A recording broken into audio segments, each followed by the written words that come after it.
Bank वैसे तो पूरा खाली पड़ा हुआ था, बट मुझे कैश लेने में लग गया भाई घंटा।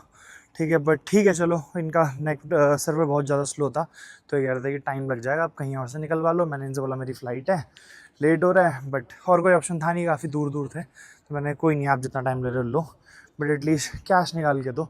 बाकी कन्वर्जन रेट की बात करूँ भाई, तो इन्होंने $1 में 7.10 का कन्वर्जन दिया। 7.10 इंटरनेट पर शो कर रहा था, तो इन्होंने 7.06 के आसपास का, मतलब जो नेट पे दिखा रहा है ना, एग्जैक्ट वही कन्वर्जन रेट दे दिया है। तो ठीक है, 2800 कुछ युआन दिया है इन्होंने मेरे को, नहीं सॉरी 3800 कुछ युआन दिया है इन्होंने मेरे को, तो ठीक है, सही कन्वर्जन रेट पड़ा है।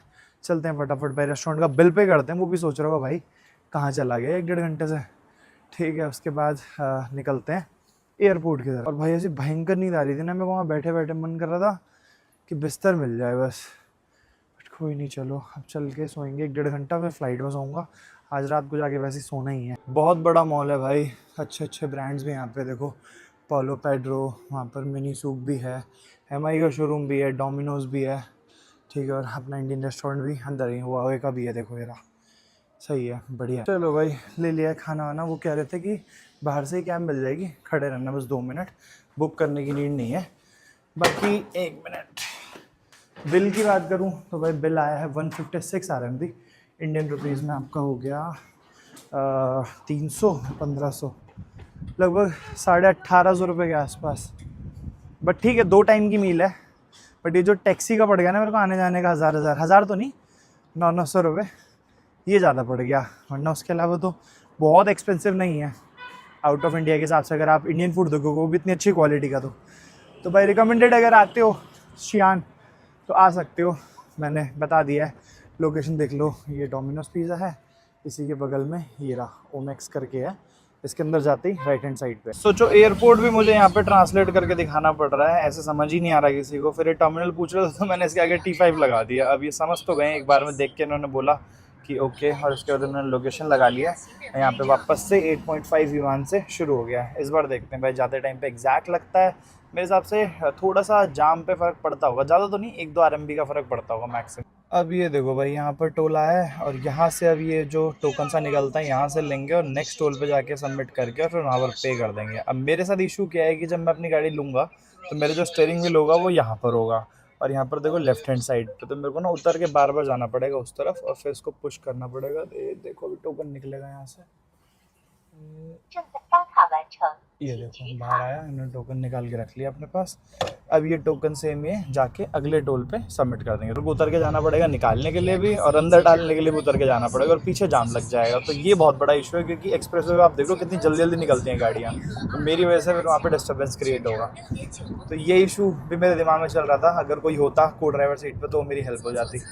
तो ये छोटी छोटी चीज़ें हैं, मतलब ये बहुत बड़ा इशू नहीं है कि जैसे मेरे को बहुत ज़्यादा दिक्कतें आएंगी, बट ये छोटी छोटी चीज़ें ना बढ़ती चली जाएंगी। क्योंकि ये तो सिर्फ टोल का मैंने आपको बताया, चेक पॉइंट्स पे पुलिस वालों से बात करना, उनको डॉक्यूमेंट्स दिखाना, और टोटल 7 से 8 चेक पॉइंट्स है पूरे उस रूट पे, ठीक है। तो वो भी मेरे को बार बार उतर के दूसरी साइड जाके करना पड़ेगा।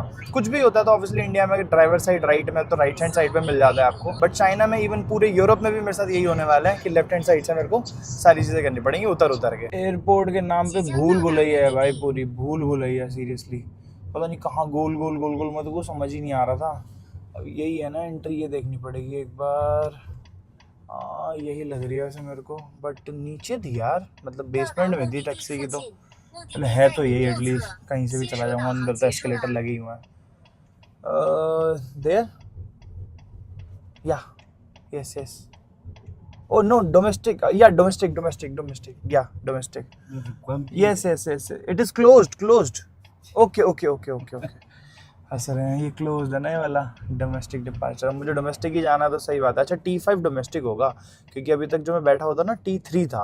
अच्छा फिर मेरे को T5 आना पड़ जाता वहाँ से, बट चलो ये ठीक है, यहाँ से ओपन है तो यहाँ से एंटर कर जाऊँगा। वही एग्जैक्ट अमाउंट 73.30 युआन लगा मेरा RMB, ठीक है। तो जाते वक्त मेरा 73 लगा था, आते वक्त 30 पैसे, मतलब 0.30 युआन ज़्यादा लग गया। तो 85 करना है अब इनको टोटल, 86 लिख रहे हैं। चलो okay okay okay okay okay fine, okay okay okay, cash all set to leave for our final destination. लगभग मैं सोया हूँ भाई 1 घंटा इसी वाले हार्ड प्लास्टिक पे, जहाँ पर लास्ट टाइम सोया था।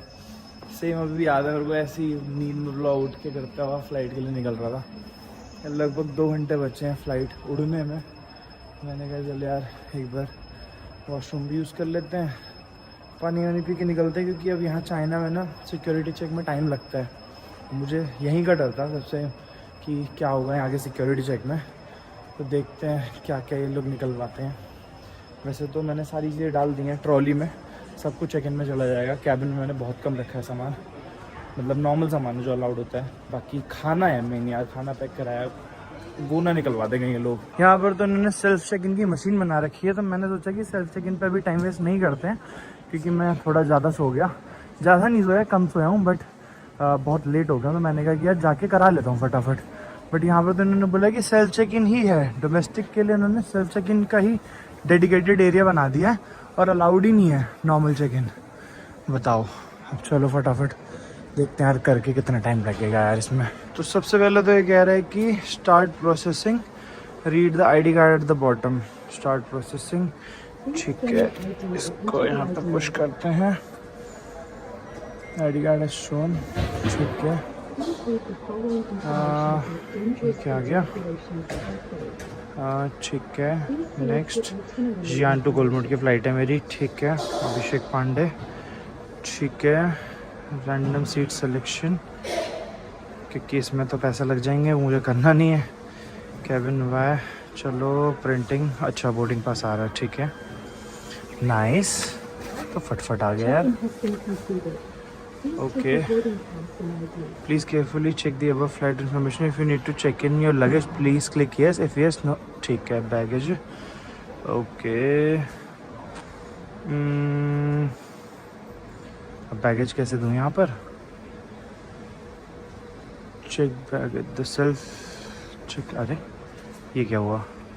बैगेज एन एस का क्या करें यार? इन सेल्फ चेक इन मशीन से ना विद इन 10 सेकेंड्स आ गया मेरा बोर्डिंग पास, बट ये बैग कैसे जाएगा ये नहीं समझ आ रहा था। तो मैंने वहाँ पर पुलिस ऑफिसर थे, उनसे पूछा, तो उन्होंने बोला कि आपको एक बार ऊपर जाना पड़ेगा मैनुअल चेक इन वाले काउंटर पर, उनको बताना पड़ेगा सेम। तो ऊपर जा रहा हूँ, फिर देखता हूँ यार। मुझे लगा था यहाँ पर नॉर्मल चेक इन काउंटर्स बने होंगे, बट यहाँ पर नॉर्मल चेक इन काउंटर्स नहीं है, सेल्फ चेक इन ही है, बट यहाँ पर उन्होंने गाइडेंस के लिए कुछ लोगों को खड़ा कर रखा है, तो बस ये हेल्प कर रहे हैं। अच्छा, इसमें अलग से था बैगेज का ना एक प्रॉपर सेगमेंट दे रखा था, बट मेरे वाले में तो दिख नहीं रहा था यार। प्लीज़ कंफर्म द लगेज, पता नहीं क्या दिखा रहा था, डैमेज्ड। बाकी इन्होंने कहा ना इस तरीके से रखो जैसे उस पर बना हुआ है, क्योंकि स्कैन होगा अभी बैग। मैं कहा अच्छा जी। पहले मुझे एक बार लगता था मैंने इसमें कुछ भी डाल के भेज दो, आज तक तो कुछ पता चला नहीं किसी को, बट ऐसा नहीं होता भाई, स्कैन होता है पूरा। Is it done? Done?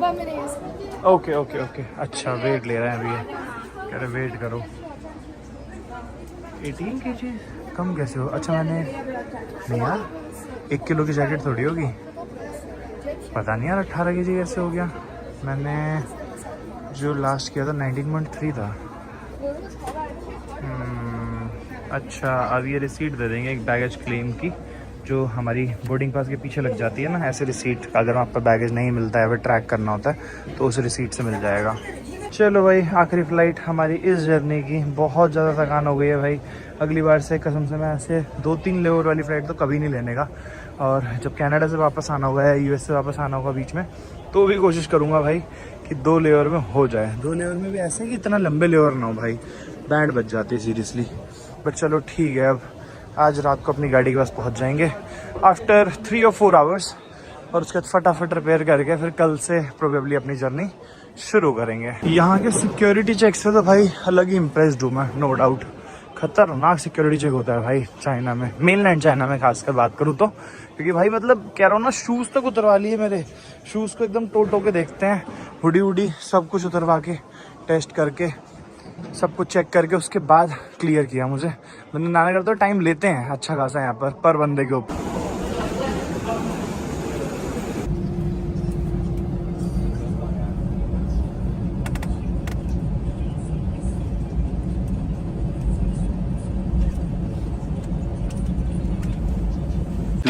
hours later. ठंड का एहसास भाई मुझे लिटरली एयरपोर्ट से बाहर निकलने के बाद हुआ। इतनी भयंकर हवा आई ना मुंह पे, सीरियसली सारे एक्सप्रेशन जाम हो गए थे फेस के। और फाइनली हम लोग कोलमोट पहुंच चुके हैं आफ्टर 2 months। बहुत ज़्यादा एक्साइटेड हूँ मैं गाड़ी देखने के लिए। बहुत ज़्यादा चार्ज कर रहे हैं, मुझे पता है मीटर से नहीं जा रहे हैं, बट मेरे को भी बहुत ज़्यादा जल्दी थी और एक ही कैब खड़ी थी सिर्फ, और मेरे पास ऑनलाइन कुछ था नहीं कि मैं ऑनलाइन बुकिंग कर सकूँ, तो मैंने कर ही लिया। तो 50 युआन चार्ज कर रहे हैं, जो कि इंडियन रुपीज़ में होता है लगभग 60 रुपये, 60 कह रहा हूँ सॉरी, 600 रुपये के आसपास। ज़्यादा ही है बट कोई नहीं, चलो चलते हैं, फटाफट पहुँचते हैं। भाई ठंड का बता रहा था मैं, अच्छा है मैंने शियान में ना अंदर एक हुडी के नीचे पहन ली थी इनर, वरना तो बैंड बच जाती। और मैं तो ये सोच रहा हूँ जैसे जैसे मैं ऊपर की तरफ बढ़ता जाऊँगा उतनी ही ठंड बढ़ती जाएगी, और जैसे मैं रशिया एंटर करूँगा वहाँ क्या हाल होगा, फिर यूरोप, फिर यूके, मतलब इस बार पूरा पीक विंटर घूमना है। क्योंकि मुझे याद है जब मैंने ट्रिप स्टार्ट करी थी ना, तो मैंने ये सोचा था जब तक मैं यूके पहुंचूंगा और कनाडा यूएसए पहुंचूंगा तब तक ठंड होगी, बाकी यूके तक मैं अच्छे मौसम में कर लूँगा। अच्छे मतलब ऑब्वियसली विंटर भी अच्छा ही होगा, मेरे को तो पसंद है विंटर्स, बट उसके अलावा भी बहुत ज़्यादा ठंड नहीं होगी, क्योंकि सर्दी में ना बैंड बच जाती है भाई, ठीक है, सारी चीज़ें करने में। वो तो अलग बात है कि चलो गाड़ी में रहना है most of the time, but explore करने में मन नहीं करता घर से बाहर निकलने का। बट ठीक है चलो, अब एक्सट्रीम विंटर्स में घूमेंगे पूरा रशिया, और उसके अलावा अपना यूके और यूरोप भी।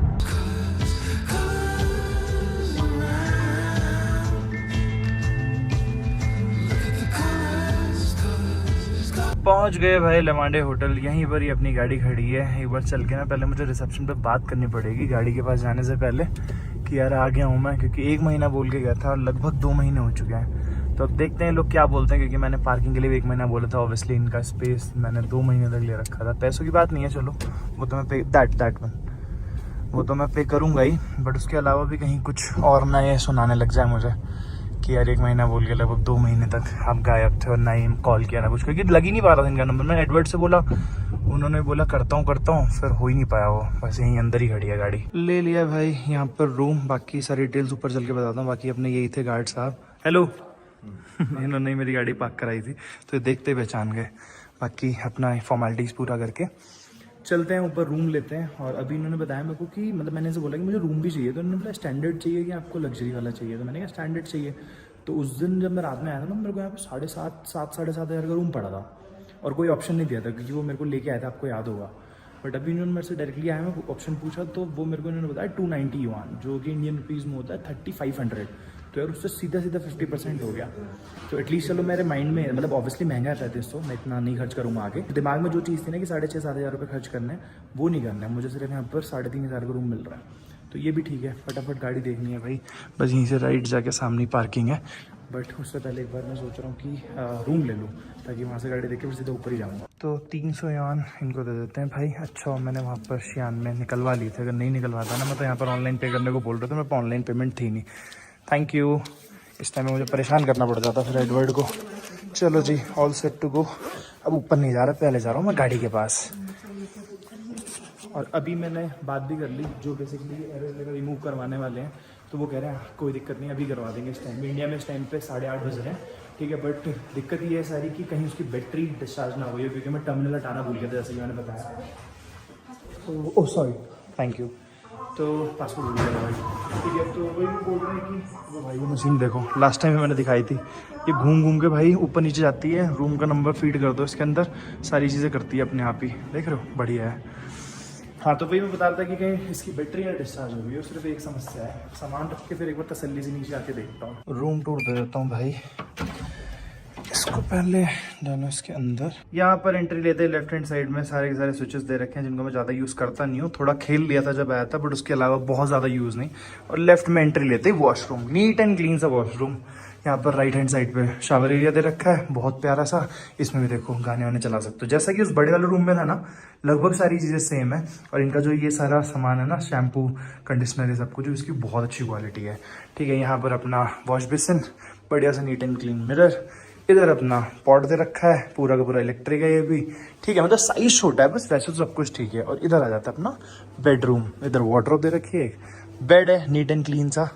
ओह हो, मस्त बेड है इनका। एक ऐसा सोफा लास्ट टाइम पे था। व्यू देखते हैं भाई बैल्कनी का, ओ व्यू देखते हैं भाई बैल्कनी का, बढ़िया भाई, एक नंबर व्यू, सही है। चलो पिछली बार ऐसा व्यू मिला नहीं था मुझे, बट ठीक है। इधर एक राउंड टेबल दे रखी है, पानी वानी है, टीवी है, सब कुछ सॉर्टेड है। यहाँ पर हाँ एयर फ्रेशनर भी दे रखा है, जो एयर प्योरीफायर होता है रूम का। बैग रखो और चलो नीचे, बहुत हो गया, बहुत देर वेट कर लिया है। अब एक बार ओबीडी स्कैन लेके जाऊँ, नहीं यार बैग नहीं, पर पहले देख के आता हूँ हो भी रही है गाड़ी ऑन की नहीं होगी, आके फिर देखेंगे। चलो जी, एक्साइटमेंट में कीज़ ही लेना भूल गया था भाई, वापस आके कीज़ भी ले लिया। और अभी अभी मेरे को ना अचानक से एकदम से याद आई ताशी की, क्योंकि लास्ट टाइम ताशी ने यहाँ पे मुझे गुड बाय किया था इसी होटल में, और उसके बाद वो अपना निकल गया था अपने घर, और मैं निकल गया था यहाँ से फिर इंडिया। ठीक है चलो, अब आगे की जर्नी हमें बिना ताशी के करनी है कंप्लीट। खुजा सिम। अरे अंदर खुलेगा क्या? हाँ, ठंडी हो रही है भाई बाहर, भयंकर। गाड़ी कहाँ है मेरी? वो ये खड़ी है भाई अपनी थार। चलो पहले पास चलते हैं गाड़ी के। गंदी हो गई होगी बहुत ज़्यादा, इतने दिन से खड़ी है। गाड़ी स्टार्ट हो जाए यार, मज़ा आ जाएगा। वैसे मुझे बहुत कम चांसेस लग रहे हैं कि गाड़ी स्टार्ट होगी, क्योंकि 2 महीने से खड़ी हुई है लगभग, और बैटरी का जो टर्मिनल में मैं डालना भूल गया था जैसे कि मैंने बताया, तो 100% श्योर हूँ मैं कि नहीं स्टार्ट होगी। आफ्टर लॉन्ग टाइम वापस से आ गया हूँ भाई ड्राइविंग सीट पे। चलो जी कर दें स्टार्ट। बोल जय श्री राम, जय श्री राम, जय श्री राम। नहीं हो रही भाई, नहीं हो रही। चलो ठीक है, बैटरी डिस्चार्ज है इसकी। यही उम्मीद थी मेरे को वैसे कि डिस्चार्ज ही रहेगी। ठीक है, देखो बिल्कुल भी नहीं हो पा रही है। चलो कोई नहीं, अब इसको ज़्यादा परेशान नहीं करते हैं, चलते हैं भाई रूम में। बाकी ये देखो, ये रही ना ओबीडी की लाइट लेके आया हूँ डॉक्टर, और इसको ठीक करा के और फिर शुरू करेंगे। कल वैसे मैं कोशिश करूँगा कि ये काम ना मेरा, इसका ये अपना जो बैटरी वाला काम है और मैं इसका एरर हटाना, ये दोनों काम मैं फटाफट सुबह ही कर दूँ, सो दैट अगर मेरे को सूट मास्क की इशू आता है तो दोपहर तक करके मैं कल ही निकल जाऊँगा, क्योंकि मेरे कल एक दिन एक्स्ट्रा रुक के यहाँ पर मन नहीं है बिल्कुल भी। ठीक है, क्योंकि एक दिन आने करते मैं वेस्ट ही करूँगा, और फालतू में यहाँ रुकने का फ़ायदा नहीं, क्योंकि गोलमुड़ मुझे घूमना नहीं है। बाकी पीछे पूरा सामान भरा पड़ा ही है। अरे क्या हो गया? अच्छा बंद नहीं हुई ठीक से, इसको बंद कर देते हैं। चलो जी, अब हो गई बंद। इसको करते हैं लॉक। सुबह बुलाएंगे मैकेनिक को, और फिर इसकी करेंगे बैटरी चार्ज, और फिर इसका इलाज। गंदी तो बहुत हो गई, चलो वॉश भी गली करा लूंगा। इसकी पीछे की एंट्री पे ना कितनी मोटी कर्टन लगा रखे हैं इन्होंने, देख रहे हो? एकदम कुशन वाली है, ताकि हवा अंदर ना जाए। और यहाँ पर शीशे जैसा कुछ लगा रखा है, प्लास्टिक जैसे, ताकि अंदर बाहर देख सकें। सोचो कितनी ठंड होती है यहाँ पे, कि अंदर अपना टेम्परेचर कंट्रोल रहे। चलो जी, बाकी दिन में आपने देखा ही था, ये मैं पैक करा के ले आया था इंडियन रेस्टोरेंट से। इसमें पनीर की सब्जी है और ये बिरयानी है। मेरा मन हो रहा था तो एक तो बाइट मैंने चख ली थी। बट खत्म करते हैं इस वीडियो को भाई, बहुत ज़्यादा थकान हो रही है, लिटरली इतनी भयंकर नींद आ रही है ना। अब कल का शेड्यूल है कि सुबह सुबह मुझे मैकेनिक को बुलाना है, भी एडवर्ट से मैंने बात करी है। मैकेनिक बुला के सबसे पहले गाड़ी स्टार्ट करनी है, और गाड़ी स्टार्ट होते ही फिर मुझे ओबीडी स्कैन लगा के एरर हटाना है। उसके बाद देखते हैं अगला टास्क क्या होगा। अगर ठीक होगा, सूट मास नहीं होगा ज़्यादा, तो बहुत अच्छा है, तुरंत ही निकल जाऊँगा मैं कल ही। और अगर सूट मास होता है तो फिर शायद से मुझे कल के दिन रुकना पड़ सकता है, बट मोस्ट प्रोबेबली परसों से अपनी जर्नी कंटिन्यू कर दूंगा। तो खत्म करते हैं भाई इस वीडियो को। आई होप ये व्लॉग आपको अच्छा लगा होगा, पसंद आएगा तो लाइक कर देना। चैनल का कंटेंट अगर अच्छा लग रहा है तो सब्सक्राइब करना मत जाना। मैं मिलता हूं आपसे नेक्स्ट वीडियो में। Till then good bye. एक और चीज भाई, मैंने ये चीज देखी है, व्यूज आ रहे हैं, ठीक है, काफी सारे लोग देख रहे हैं, बट नॉन सब्सक्राइबर्स भी बहुत सारे लोग हैं। तो सीरियसली यार थोड़ा सपोर्ट दिखाओ। अगर अच्छी लग रही वीडियो तो प्लीज सब्सक्राइब करते जाओ। वो जो नंबर है ना व्यूज का, वो तो बढ़ता जा रहा है, बट सब्सक्राइबर्स का नहीं बढ़ रहा है। वो भी बढ़ेगा, मोटिवेशन और ज्यादा आएगी मुझे। Thank you so much, good bye, मिलता हूं आपसे कल।